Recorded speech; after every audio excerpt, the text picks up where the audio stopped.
ज़मरुद, अदनान, तुम ठीक हो ना? चलो आओ, आ जाओ।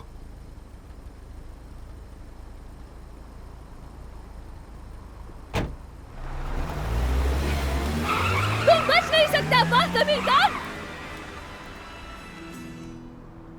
उस हादसे के पीछे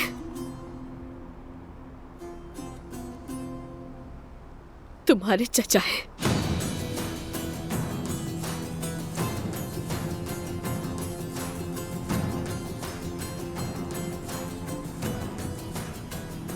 ये कैसे मुमकिन है?